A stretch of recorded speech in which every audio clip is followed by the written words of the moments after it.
Hello, I'm the awesome Tutor, and today we're going to be returning to the British Empire. We're going to look at specifically the British involvement in Egypt and the reasons why they intervened in Egypt in 1882. So, first, you're going to need some context. Now, Egypt was under Ottoman control at this time, so it was under control of the Sultan, who appointed a Khedive or Khedive to do the day to day running of countries like Egypt. And the thing about the Ottoman Empire was it was deteriorating. It was known as the sick man of Europe.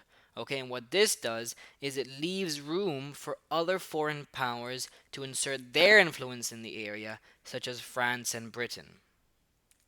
The Nile is the source of Egypt's wealth. It is the center of everything. It's vital to plant life, so agriculture.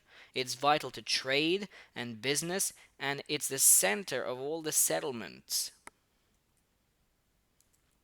The Suez Canal is very important. It finished its construction in 1869, and what it does here is it connects the Mediterranean Sea with the Red Sea because it cuts through this piece of land right here, known as an isthmus, and so it's very important for reasons which I will go on to explain later on. Prime Minister Benjamin Disraeli purchased 44% of the Suez Canal shares in 1875. So now Britain has a financial stake in Egypt. It has invested into the area.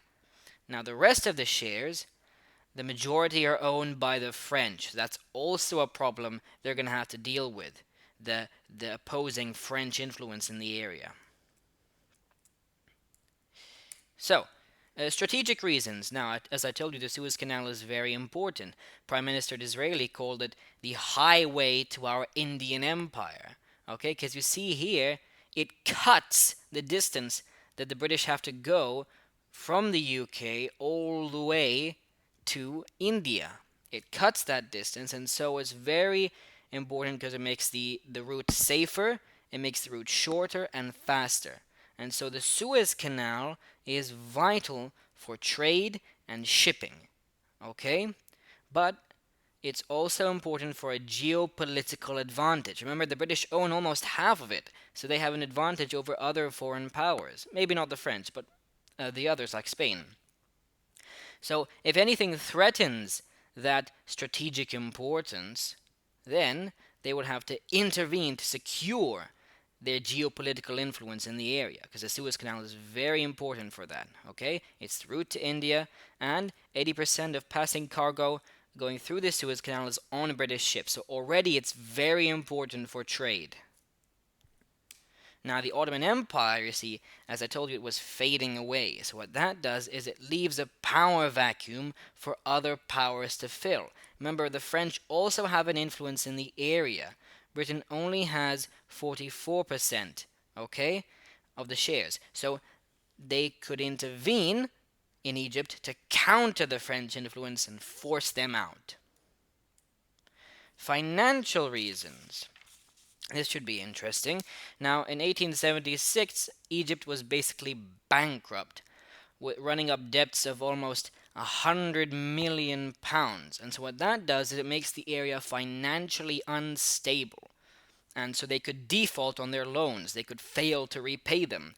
And who does that threaten? Well, the bankers based in the city of London. Because in the city of London, it held a lot of bankers who personally loaned money out to the Khedive in Egypt. And so they have a financial stake here in Egypt, which is under threat because Egypt may default on their loans and may fail to pay the loans.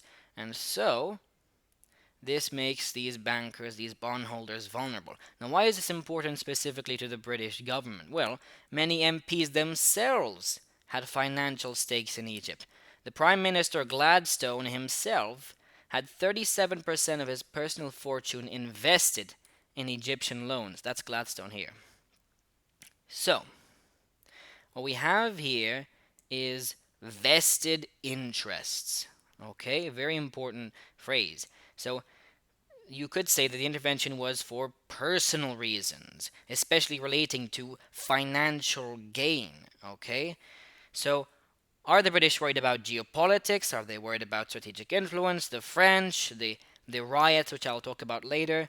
Or did they intervene to protect their own pockets? And this is the stance that many revisionist historians take. Trade.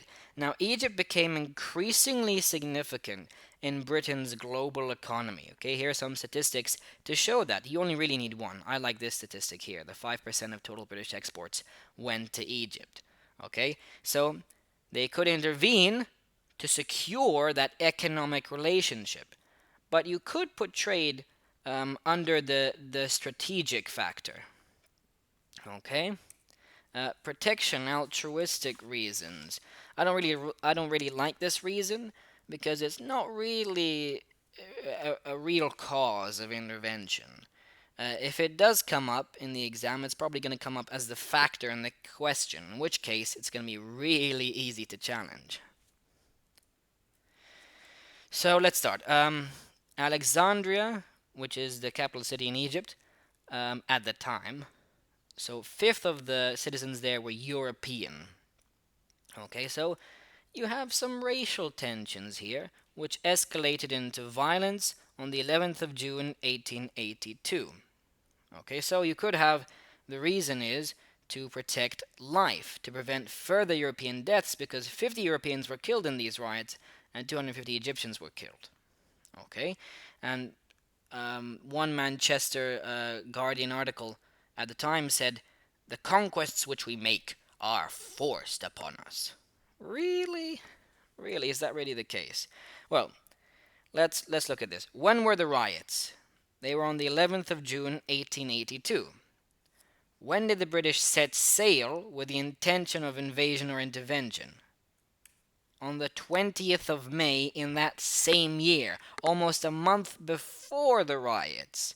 So you could hardly really say that the altruistic reasons or the riots are what triggered the British into intervening. You could say that they further compelled the British to intervene, or more accurately, you could say is that was the reason given publicly. It was the pretense that the British used in order to justify their intervention.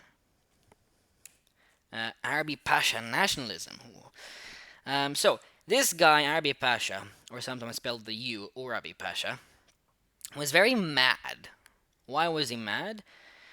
Well, because of the dual control that the British and the French set up in 1878, where they shared financial control over the area, providing loans to the Khedive, but with stringent conditions. Sort of like the International Monetary Fund. You see, these conditions include economic reforms that the Khedive has to take, salary cuts, and imposition of taxes. In fact, the Khedive was about to dismiss 2,500 soldiers, and it was about to halve the army's pay. And so that was the trigger that led to a coup with the backing of the army against the Khedive in 1879. And that led to the creation of a nationalist cabinet with ARABI PASHA at its core, filled with his supporters. So why is this important to the British? Well, it's obviously a threat. This guy's mad at them. He wants to oust them. Egypt for Egyptians, as he keeps saying. So, but more significantly, what this guy can do is he can refuse to repay the loan. So perhaps you could say that the financial interests, that trumps nationalism as a cause for intervention. But you see, in January 1882, he became the Minister of War. So that shows his growing influence. That shows that he's now more of a threat because he's now holding more dominance over the Khedive. So that's very dangerous for the British.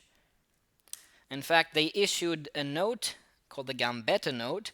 It was warning that the Khedive's authority should be preserved. So this note was a prelude to the military intervention. It was the British way of saying, if you don't stop, we're going to intervene and we're going to invade. Okay? So they did consider ARABI PASHA and nationalism to be a threat, and that's exemplified in the Gambetta Note. So let's go into some analysis in terms of trying to answer a question. Why did the British intervene? Remember, the style of the questions are, was this the most important factor for intervention, or blah blah blah blah blah. So you need to look at other factors and evaluate their relative significance. Okay. So what you can do is you can split the factors into long-term factors, which are usually abstract ideas, and short-term triggers, which are usually events. And you need to use this very useful analytical language, which I have typed here. Okay, and it's key to getting those high marks. You need to evaluate the relative significance of these factors. You need to synthesize. You need to cross compare them in your paragraphs. You need to prove to the examiner that your factor is more important than all the others. Okay, so let's try and use this language. Let's look at trying to argue why strategic importance of the Suez Canal was the most important factor. Well, let's start by saying that, why is that A not there? There we go.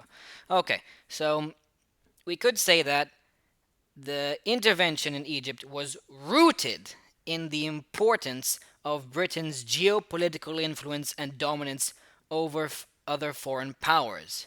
Okay, and that was exemplified in the Suez Canal, the importance of the Suez Canal. But you could also say that the Suez Canal is also important economically.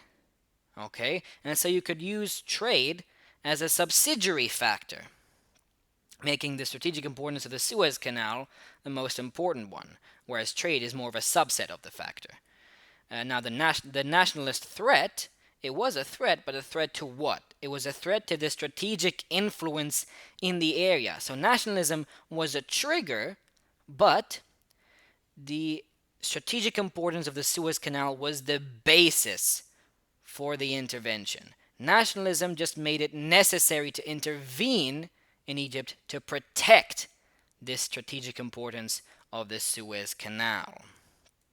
Okay, let's look at financial interests, trying to argue that that's the more important one. Well, you could say it was more of a covert reason. It was the rise of nationalism that provoked the invasion of Egypt, as it threatened the financial security. So you could say that nationalism was of secondary importance, okay? So you could say financial interests were the underlying reason behind the intervention. And you can use some revisionist historians to help support that. For example, Kane and Hopkins, search them up.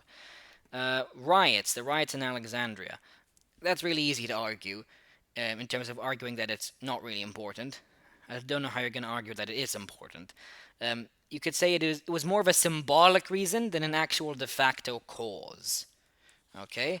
Now let's look at nationalism. I really love this factor. I think this is the most important factor in my opinion. So you could say that financial interests were under threat since 1876, when Egypt went bankrupt. But the British didn't intervene then, did they? No, they intervened in 1882. Strategic importance of the Suez Canal was arguably under threat from French influence because they had the majority of the shares. They didn't intervene then. They did not. So the British could still hold relatively stable control over the area, especially with their dual control in 1878. But it was the threat of nationalism that heightened the importance of all the other factors. It is what escalated British concerns in the area, whether these were financial concerns, strategic concerns, economic concerns, humanitarian concerns, whatever. Nationalism was the prerequisite, the necessary prelude to the invasion. It is what deemed the invasion to be essential. It is what deemed the invasion to be necessary in order to protect these interests. The other factors, yes, are underlying reasons, but nationalism was the direct cause that triggered the intervention. And so you could say that it holds paramount significance, subordinating the other factors. Now, does it matter which factor you say is the most important? No, it does not matter which factor you say is the most important. What is important is that you justify which factor you choose to be the most significant. What is important is that you use this analytical language to wow the examiner, to cross-compare, to rank these factors and evaluate their relative significance. Okay? I hope this was helpful. This has been the Awesome Tutor. Bye.